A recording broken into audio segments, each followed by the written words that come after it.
जब professional life रंग लाती है तो पर्सनल लाइफ थोड़ी फीकी पड़ जाती है। गलत, बस बैलेंस जरूरी है। जैसे एक्स्ट्रा लाल और एक्स्ट्रा तेज एक ही चिली पाउडर में हो सकते हैं। नेचुरल रेड और तीखेपन का परफेक्ट बैलेंस है सुरुचि तेजा लाल चिली पाउडर। खाने में हो रुचि तो घर लाइए सुरुचि।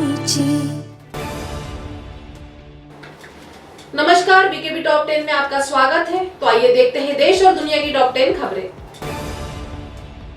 भाजपा नेता मुकुल रॉय बीजेपी को छोड़ टीएमसी में वापस लौट गए हैं।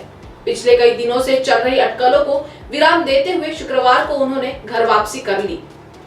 आज दोपहर 3 बजे के करीब वो अपने घर से सीधे तृणमूल भवन पहुंचे, जहां मुख्यमंत्री ममता बनर्जी पहले से ही मौजूद थी। पीछे से अभिषेक बनर्जी भी पहुंचे। वहां ममता बनर्जी और मुकुल रॉय की लंबी बातचीत हुई।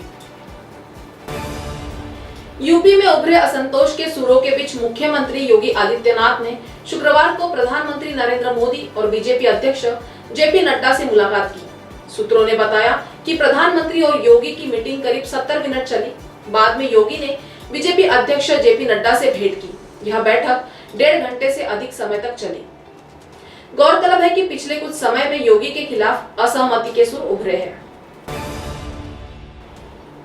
अपने पूर्व सहयोगी जितिन प्रसाद के बीजेपी में शामिल होने के बाद सुर्खियों में आए कांग्रेस नेता सचिन पायलट ने आज बीजेपी के एक नेता की उस दावे को खारिज कर दिया कि अगला नंबर उनका है।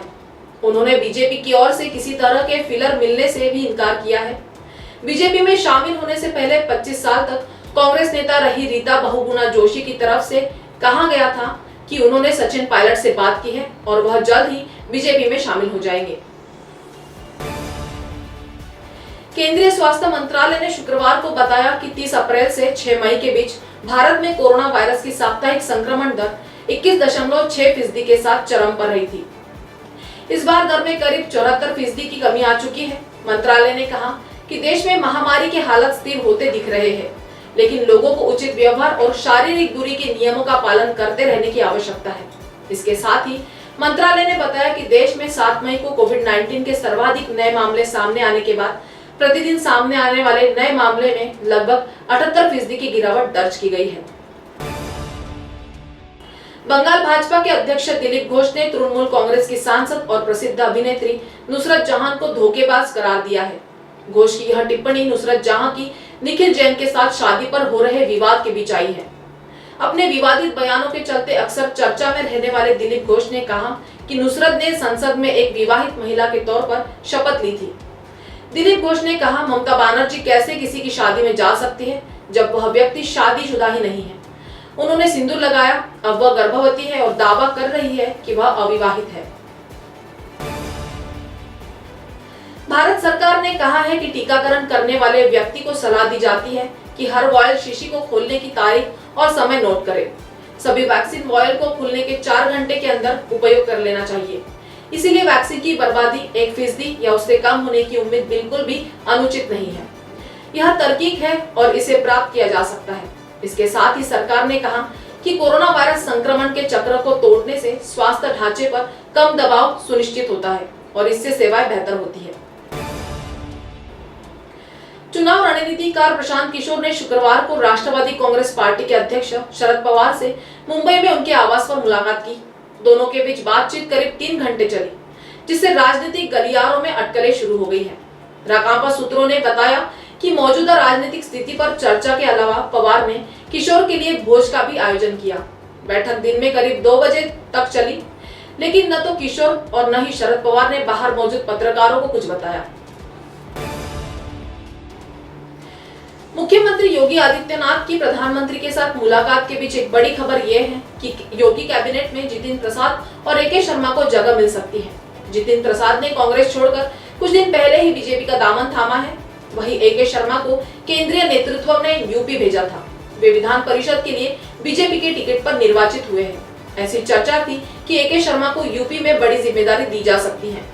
हालांकि यूपी में मंत्रिमंडल विस्तार को लेकर नामों पर मुहर के लिए अभी कोई औपचारिक बैठक नहीं हुई है, लेकिन यह माना जा रहा है कि जब मंत्रिमंडल विस्तार होगा तो एके शर्मा और जितिन भी प्रमुख दावेदार होंगे। दिग्गज अभिनेता दिलीप कुमार की हेल्थ से जुड़ा अपडेट सामने आया है। उन्हें अस्पताल से डिस्चार्ज कर दिया गया है। एक्टर के ट्विटर अकाउंट पर ये जानकारी दी गई। साथ ही प्यार और स्नेह के लिए पारिवारिक मित्र फैसल फारूकी ने फैंस का आभार व्यक्त किया है। पत्नी सायरा बानो ने दिलीप कुमार के डिस्चार्ज होने के बाद कहा, हम बहुत खुश हैं। उनके फेफड़े से तरल पदार्थ निकाल दिया गया है। हम प्रार्थना के लिए सभी समर्थकों का धन्यवाद करते हैं। दिल्ली के मुख्यमंत्री अरविंद केजरीवाल ने शुक्रवार को कहा कि केंद्र को राज्य सरकारों से लड़ने और उन्हें कोसने के बजाय उनके साथ मिलकर काम करना चाहिए। केजरीवाल ने ट्विटर पर उस मीडिया रिपोर्ट को टैग किया है जिसके मुताबिक केंद्रीय मंत्री रविशंकर प्रसाद ने केजरीवाल सरकार को लोगों तक राशन और ऑक्सीजन पहुंचाने में कथित तौर पर नाकाम रहने के लिए जिम्मेदार ठहराया है। इसके जवाब में केजरीवाल ने कहा कि देश तभी प्रगति करेगा जब 130 करोड़ जनता, सभी राज्य सरकारें और केंद्र मिलकर टीम इंडिया की तरह काम करेंगे। तो टॉप 10 की खबरों के साथ आज इतना ही। आपसे फिर मुलाकात होगी, तब तक बने रहिए बीकेबी न्यूज के साथ। नमस्कार।